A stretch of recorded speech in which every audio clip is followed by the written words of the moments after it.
It's a wonderful time, and I think it is truly a wonderful celebration.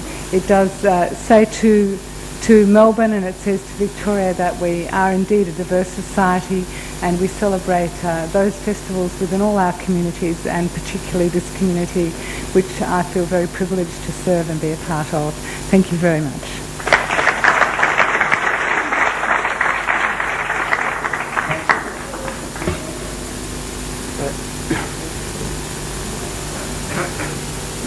May I now call on our host for this function here at the Town Hall, the Deputy Lord Mayor, Councillor Susan Riley. Good afternoon to you all, and to Marsha Thompson, Minister for Small Business and Information and Community Technology. It's a great title, Marsha. Helen Chardy, Shadow Minister for the Aged Care and Housing and Multicultural Affairs, distinguished guests, ladies and gentlemen. This is my first time I have attended one of these, and as a newly elected Deputy Lord Mayor, I've got a lot to learn. I have had a teacher out here in the audience today. It is my great pleasure to join this happy occasion to celebrate the Festival of Purim with Melbourne's business community. This significant date in the Jewish calendar is familiar to me as a result of friendships and business links with the Jewish people that I had met through Melbourne. And I am pleased to be here today on behalf of the City of Melbourne, which strongly supports our Jewish community, not just during its festivals, but throughout the year. It's not just the Festival of Purim is one of the joyous celebrations that helps to make Melbourne come alive at this time of the year. And it's not just the good weather and more relaxed atmosphere that we enjoy at the time, but the wonderful cultural mix that helps to make Melbourne special. And this is a special time for the Jewish community. We are reminded that Purim is the festival that commemorates the breathtaking victory over the murderous designs of Haman. Is that right? Have I got that right?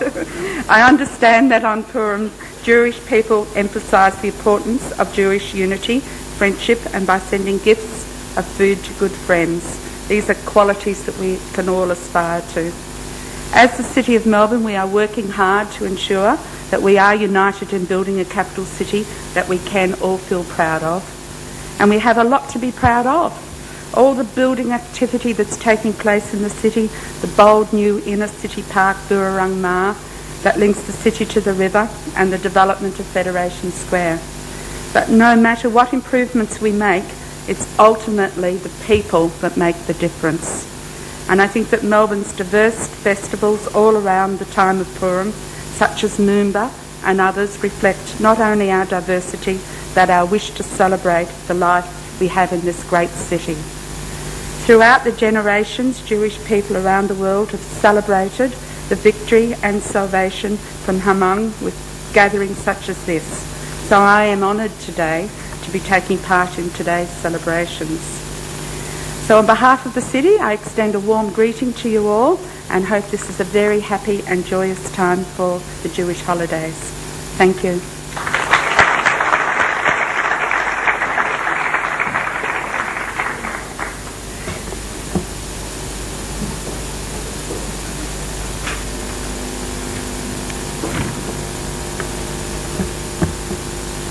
We now turn to the serious part, the debate. Should poppy seed farming be a criminal offence? Now, I thought I should check on the internet on this topic.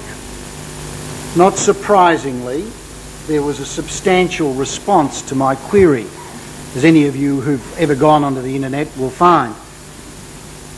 It covered from the Yiskor book of Julberg in Lithuania through to Feed the Hungry, November 99 issue of the USA Catholic.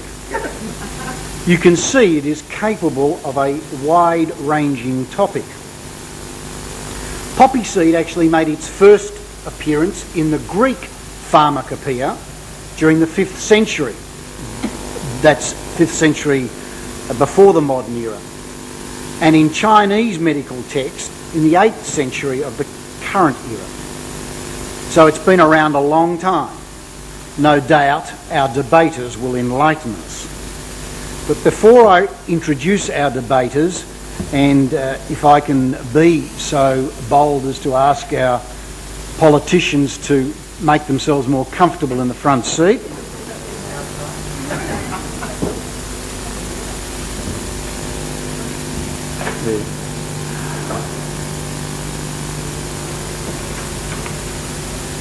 Do you want to come up as I introduce you? As I said, before I turn to introducing our debaters, I'm reminded of the Yeshiva rowing team.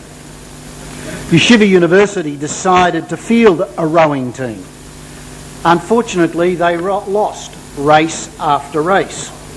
They practiced for hours every day, but never managed to do better than dead last. Finally, the head of Yeshiva decided to send Yankel to spy on the Harvard team. So Yankel schlepped to Cambridge and hid in the bulrushes of the river, from where he carefully watched the Harvard team as they practiced. Yankel finally returned to Yeshiva. "I have figured out their secret," he announced. "Tell us what," said all of them. "We should have 8 guys rowing and only 1 guy shouting."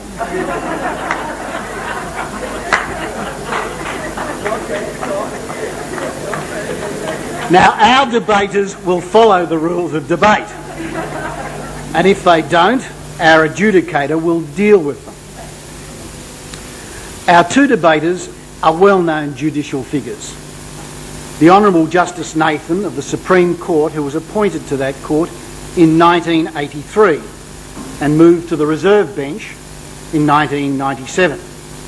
Not that that slowed him at all. In fact, he became the most peripatetic judge whose movement around the world was only outdone by those barristers who attend conferences all over the world. He has sat as a judge in Belize, Bahamas, Barbados and Dominica. He has also had judicial input in Indonesia and Zimbabwe. I'd like you to welcome Justice Nathan.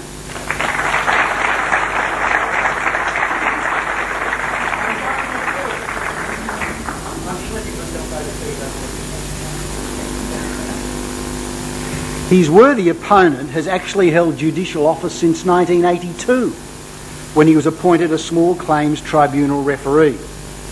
Then in 1986, a magistrate.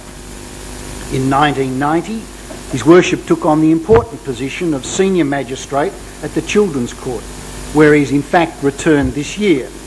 In the intervening period, for a number of years, he was the senior magistrate at the Sunshine Court. If you'd like to make welcome His Worship Magistrate Greg Levine.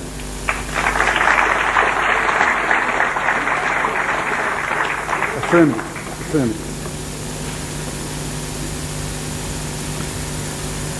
To control these very experienced judicial personnel, our adjudicator is the judicial baby, Judge Lewitton, who was appointed to the County Court last year. Lest you think Her Honour is not up to the task, let me tell you of her career, which indicates otherwise. First woman elected to the Bar Council in 1983. The first woman legal officer in the Naval Reserve. So if anyone misbehaves, they'll be walking the plank, no doubt. She was made a QC in 1994. Not the first woman, but one of our community, I believe, Joan Rosenov, was. But I certainly venture to guess the first graduate of Mount Scopus College to be elevated to the bench, and if not the first person, certainly the first female from Mount Scopus who's been elevated to the bench. I'd like you to make welcome Her Honour Judge Lewitton.